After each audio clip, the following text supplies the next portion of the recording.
Right. So today we'll see these reactions one by one. Now in these reactions, that is reactions where the carbon, oxygen and hydrogen, right?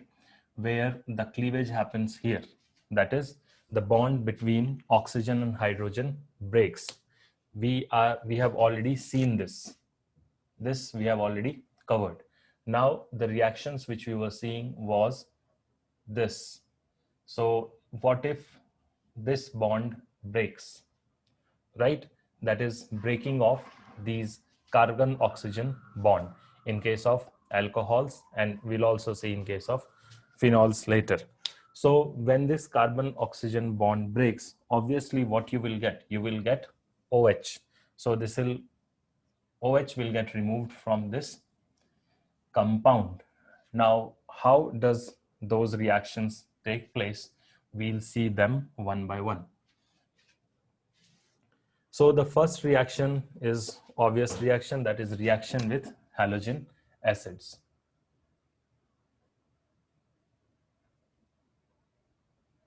Halogen acids means HX.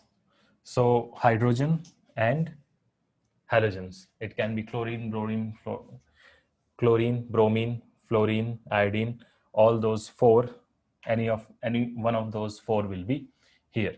So what exactly happens here? So say for example, if it is HCl and you have say CH3, CH2, OH, when this reacts with HCl, even HCl I'll write like this, HCl, right? In the and this HCl is actually in its gaseous state. When this reaction takes place in presence of anhydrous ZnCl2, and when this is heated, so you heat it in presence of anhydrous ZnCl2 and you get, so this is your ethyl alcohol. So ethyl alcohol, what actually will happen here? In this case, this OH and this H, they get removed. So HCl will lose H and OH will be lost by this CH3, CH2OH, that is ethanol. And finally, you will get CH3, CH2. Instead of OH, there will be Cl. That is nothing but one of your haloalkanes. So this will be called chloroethane. This plus obviously H2O. Right? So this is one of the reactions. Now the same thing can happen in presence of secondary alcohol as well. Now what do we mean by secondary alcohol? Say for example, this CH is connected with OH, and here you have CH3 and CH3, right? So this is a secondary alcohol. The OH is connected to a carbon, and that carbon is connected to two carbons. So that is your 2-degree alcohol. So that is 2-degree alcohol, and what will be the name of this compound? This will be 2-methyl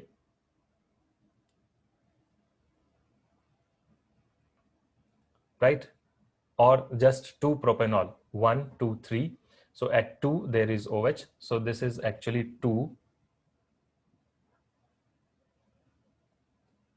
2-propanol.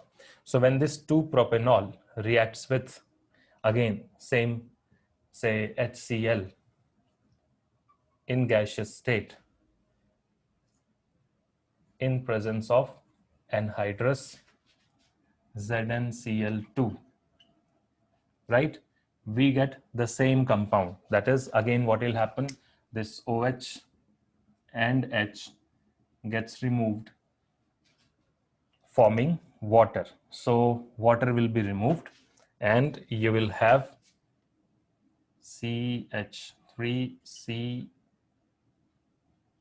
CH3,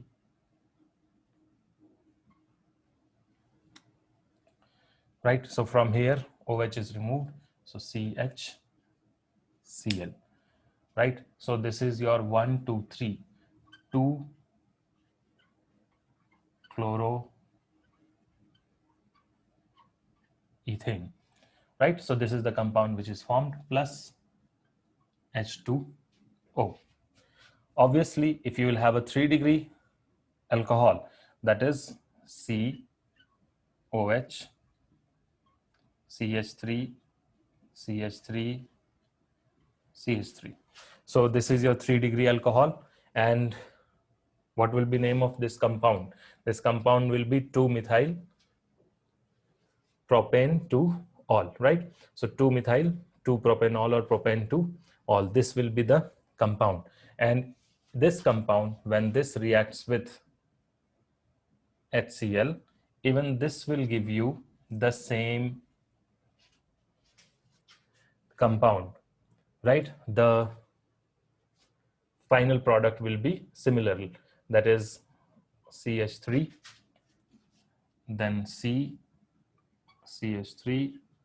CH3, and here the Cl, okay, plus H2O.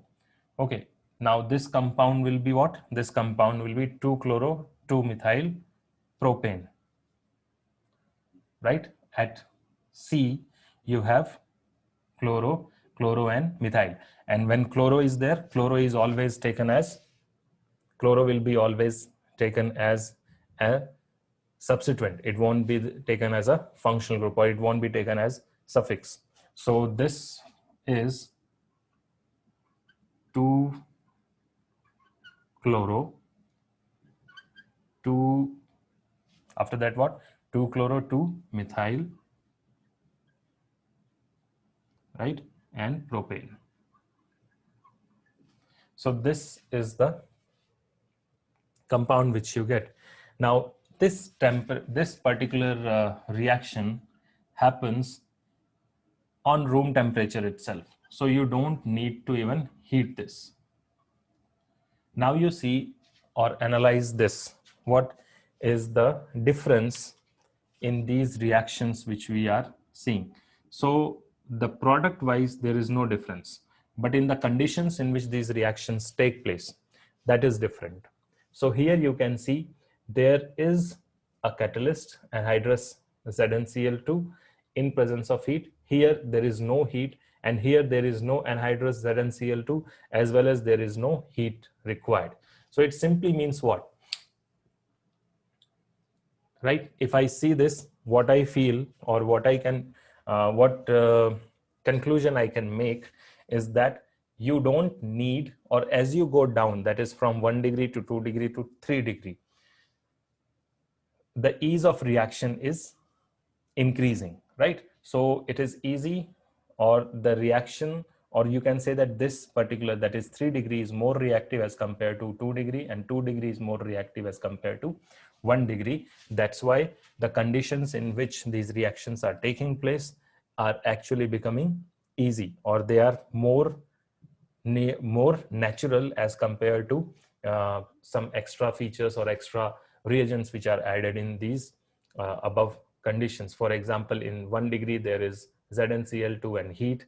In 2nd degree there is only ZnCl2, and in 3rd degree, you have only, I mean, no heat, no ZnCl2, nothing is required. So this we have seen. We will actually see what is the reason behind this, and we'll understand the reason when we will go through the mechanism. So for the time being, I'll rub this. This reaction is very easy.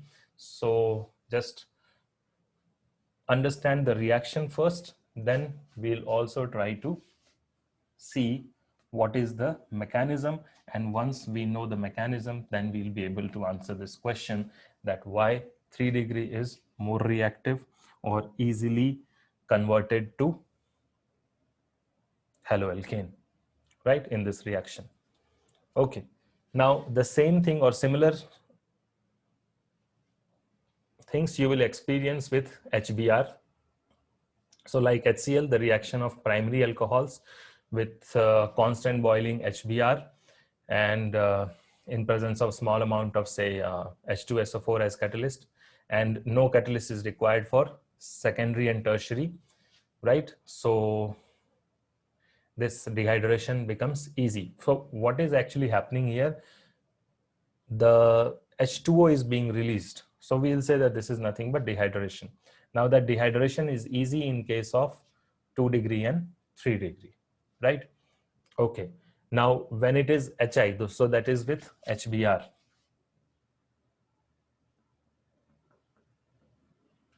So in case of HBr, that is when this halogen is bromine, in that case, we see that no, what was that? Catalyst in 2 degree. No catalyst, no heat is required in 2 degree. And same way when HI, that is the last one in this series, when that reacts, right, the iodides will be formed, and here we just need to boil it. There is no catalyst required in this case. Here from 2 degree it is not required. Here even in the 1 degree you won't require any catalyst as well as boiling. Okay, so now let's see what is the mechanism of these reactions so that we'll understand what is actually happening here. And I think this reaction, this mechanism is not something exactly which you must have studied, but as you can see here, what happened in this reaction, we have prepared, or our final product was haloalkanes. That means in the chapter of haloalkanes, these reactions you must have studied under the preparation of haloalkanes, right? So let's move to the mechanism of this reaction. Okay, so this halogen acids, when they react with alcohols, right, they react by SN2 mechanism, that is in case of primary alcohols, and in case of secondary and tertiary, they tend to react by SN1 mechanism. So as soon as I say SN1 and SN2, right, so that means as soon as I say SN1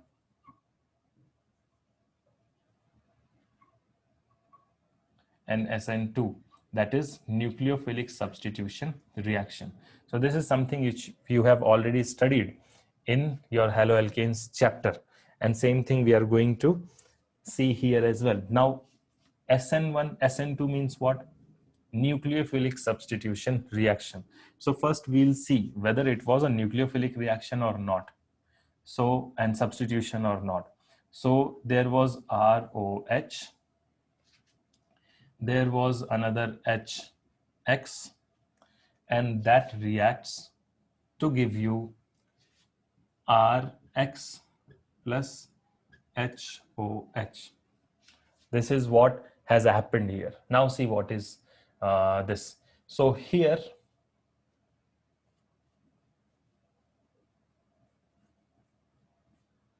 if you see, there is this X, which is actually what? I mean, when this HX breaks, it gives you H plus and X negative. So out of these two, which one is nucleophile? Obviously, this one is a nucleophile. Same way here, out of R and OH, this one is a nucleophile.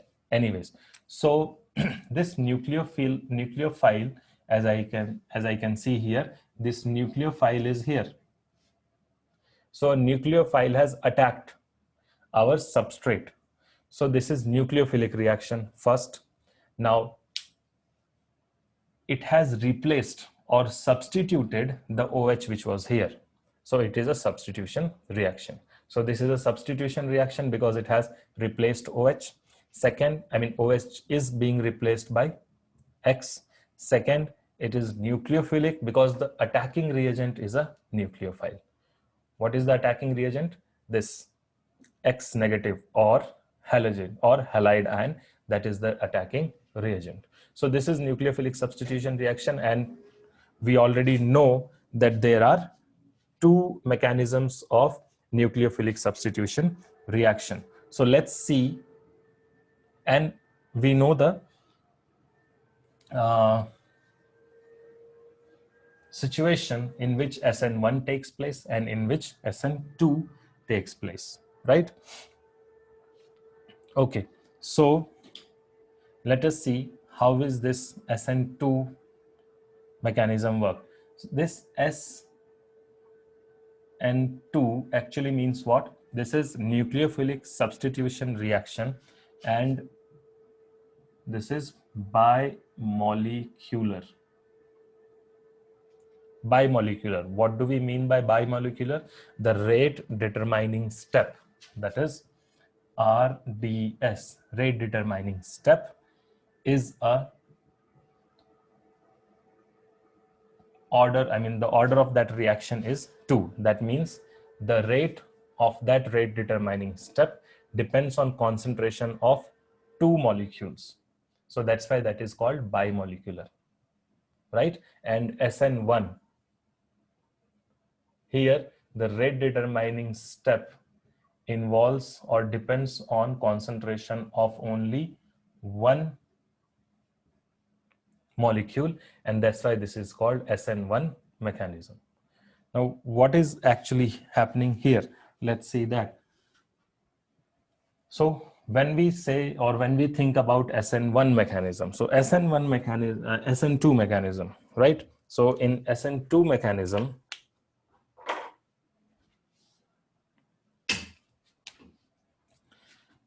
before choosing anyone, this HX is going to break into H plus X negative. This you are going to get. This will be the first step, right? Now, if we talk about SN2, or let's not say which one is SN2 and SN1, let's study them one by one, right?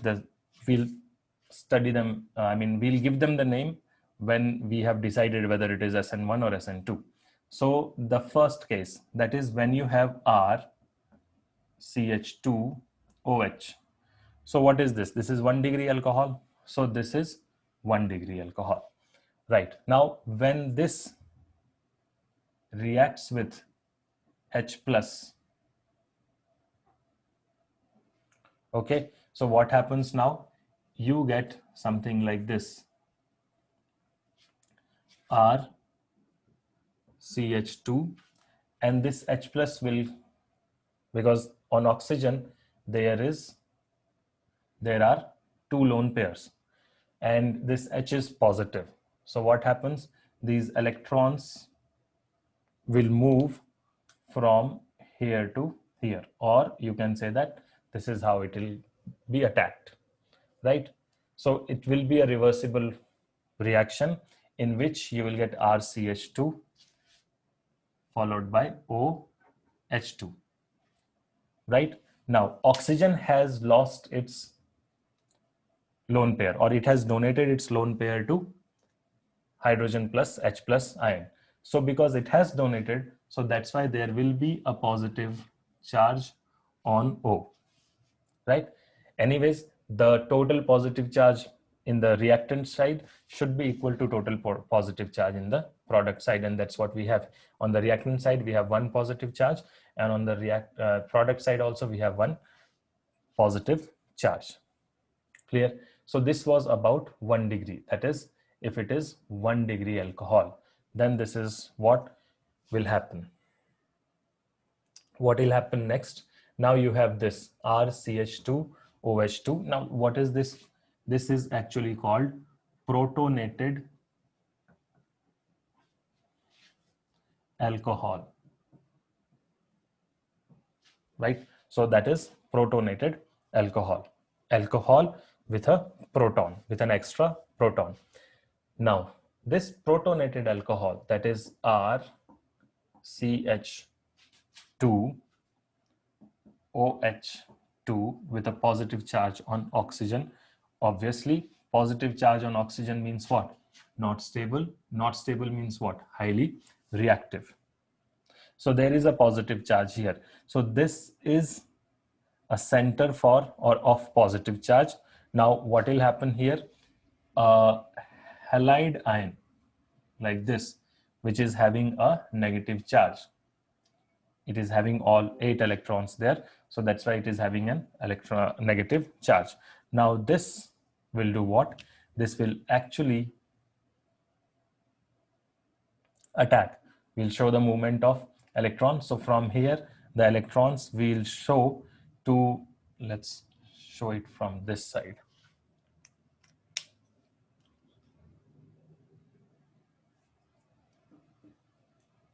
This halide ion, which has extra electron, this attacks this RCH2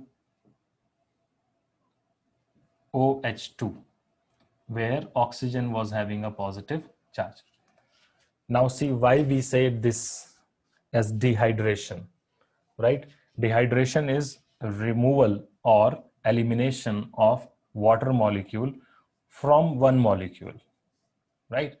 The reaction which we have seen earlier, in order to understand, there H was taken from one molecule, OH was taken from alcohol molecule, and those two were combined, and then we were showing it like that is removed. But that is not the case. This is how it happens, right? What happens here is that OH2, this is nothing but your water molecule. This will get removed.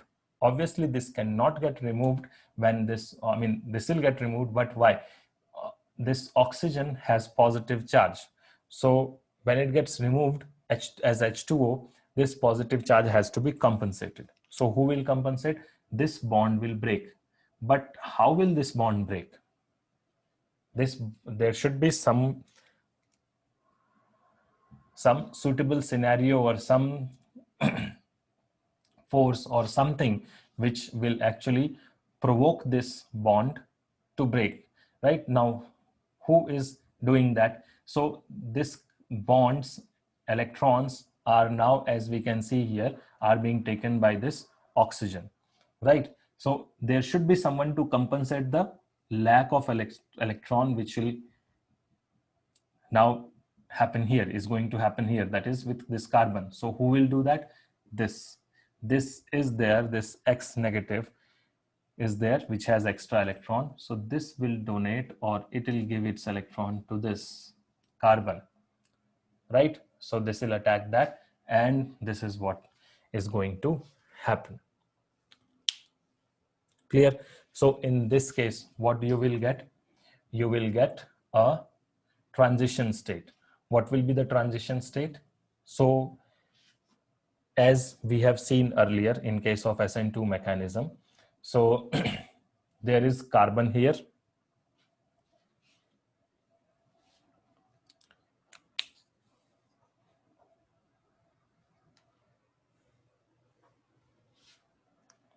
So the central carbon actually is here. Here is the central carbon, right? And there is hydrogen, and R. As you can see here, this carbon has 2 hydrogen and 1 R. So these are 2 hydrogens. The orange ones are 2 hydrogens, and this is R, right? So this green one is R, or an alkyl group. It can be all hydrogen as well. It doesn't change it from 1 degree to 2 degree, right? If all of them are hydrogen, then also it is 1 degree. If one of them is alkyl group and 2 are hydrogen, even then it is 1 degree. So there is space on this side. Which side? This side. Okay, so this X which you see here, this X, this attacks this from this side. And where is OH, or where is this OH2? OH2 is here. Can you see this? So this is H, this is H, and this is alkyl group, and there is OH here. Now this OH is here, and this X will attack from this side. Is it clear? Now it can happen easily. Why? Because there is only one alkyl group. There are smaller hydrogen here. But if these three, all of these three are bulkier alkyl groups, then this X cannot attack from this side. Right? So that is the deciding factor here, that is called steric hindrance. So when these are small molecules or small substituents, this X negative can directly attack from this side, and this OH is anyways here on the top, right?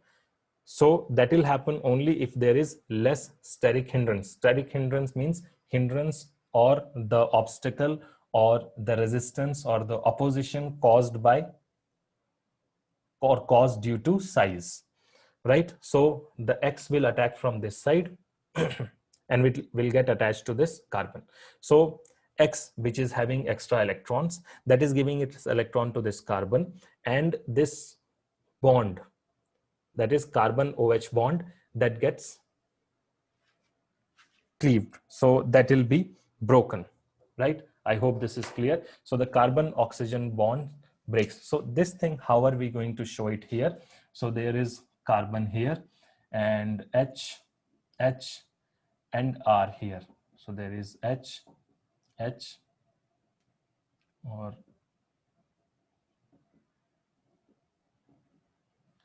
so the X negative, right? So that has now, that is now in process of forming a bond with this carbon, and this OH2, which was having a positive charge, now its positive charge is getting decreased, and this is what we get. This is called the transition state, right? And this is something which happens at a very slow pace, that is very slow speed. So this is the RDS or rank determining step. Now in this, as you can see, the transition state is something which is very unstable and which remains for a very short span of time. So obviously when this will change to the final product, that will be very fast, and that's why this will be very slow, right? Now the slowest step, because this is the step in which a very unstable state is being reached. So from stability to instability will be always very slow, and from instability to stability, which we'll see in the next step, that will be very fast. So in this case, what do we see? A transition state is formed, and in this, it depends on both of these. That is on the concentration of halide ion, that is nucleophile, and on the concentration of this alcohol or protonated alcohol. So it depends on both. It depends on the concentration of both. That's why this is called bimolecular. And obviously this will be favored only, this will be favored. What is the condition here? That X is attaching itself to carbon, and OH2, actually OH2 is going away from the carbon, right? So because X is, and that is happening in two different sides. X is attacking from this side and OH2 is getting removed from that side. So that's why this will happen only, or this will be, which condition will favor this? When the substituents, or when these substituents to this carbon, like these three, they are of smaller size. Obviously smaller size means they can be hydrogen, there can be only one R. You increase the R here, say methyl and one more methyl and one more methyl. So obviously now it will be difficult, right? So it will depend on this. So now in that case, what will happen? This attack from this side won't happen. Then something else will happen, and we'll see that what happens in that case. That is your, now this mechanism which we have seen here, this is called SN2 mechanism because of this step, Okay, done. Now let's move to the second, or the second case. This was the first case. Let's move to the second case, when we don't have this, when we have more alkyl groups attached to carbon and less hydrogen groups. That is when we have bulkier groups attached to the carbon, to that carbon which is attached to OH. Same protonated alcohol, right? But what will happen in that case? You will have something like this, that is R3C. That means on this carbon, there are 3 alkyl groups and not hydrogen groups, right? So R3C and then OH. Obviously, this will get attacked by this H plus and you will have the protonated alcohol. So we'll directly move to this protonated alcohol. Now what happens in this protonated alcohol? This R3COH2, right, where there is a positive charge on O. This will actually give you R3C positive charge, right, and H2O will get removed. Now, how is this possible? This is possible only when there is transfer of electron from this bond, so that carbon will have a positive charge, right? So the bond breaks, the shared electrons are taken by this oxygen and it is removed as water molecule. Now, this is something again which is against the nature of this. Why will this lose electron? Oxygen is taking electron. So this will be little, or you can say very slow step, right? So this is the slow step. And as you can see here, there is only one molecule, and that's why it depends on the concentration of only one molecule. And this is your RDS, or the rank determining step. Clear? So again, the slowest of the reactions, the slowest steps in this mechanism is this step, and you can see it is little difficult, obviously, because this product, what you see here, is more stable as compared to this. This is more stable as compared to this. This is a carbocation, and there is a positive charge on carbon. There is no positive charge on carbon here. There is a positive charge on oxygen, but this positive charge on oxygen is actually being compensated by these 3 RRR, right? So there is R, C, R, R, and then OH2. So there is a positive charge here. You give it some electron and its positive charge will be compensated. And that is being done by these alkyl groups, because alkyl groups are what? They are electron donating group. So they donate their electrons to this carbon. Carbon donates that electron to this oxygen. So this is more stable as compared to this carbocation, which you are seeing here, right? And again, less stable, sorry, more stable to less stable. So that's why that step is slow. Is that clear? Now, what will happen next? Now you have a very highly reactive component or entity here, that is R3C, or the carbocation. Now this X negative, or the halide ion, will attack this R3C having a positive charge, and it will just attack simply. I mean, there is nothing much here.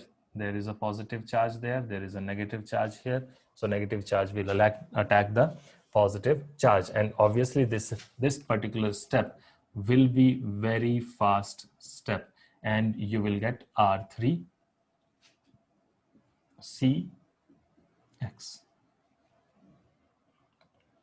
right? So this is your 3-degree alkyl halide. Now, when there were bulky groups, all the 3 groups are bulky groups.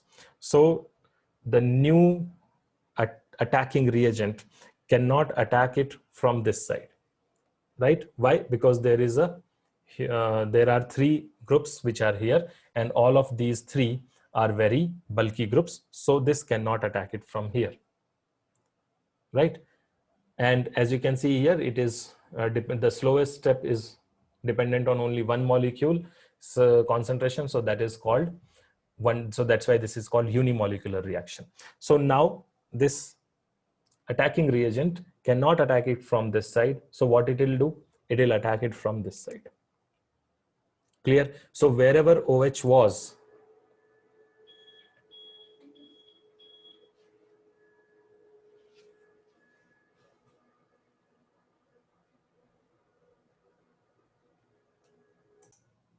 yeah.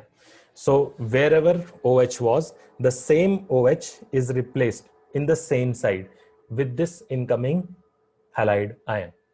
While in the previous case, what happened when you had two smaller, or that is just hydrogens, two hydrogens and one alkyl group, that is primary. So X, right? X actually attacked from the same, from this side. OH was here.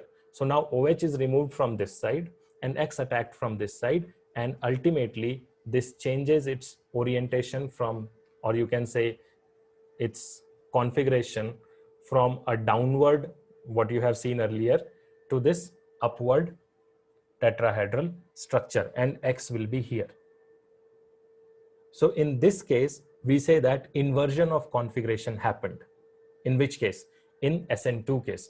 While this one is case of SN1 mechanism, and here there is no change in configuration, right? Or here we say that there is retention of configuration, and here there was inversion of configuration.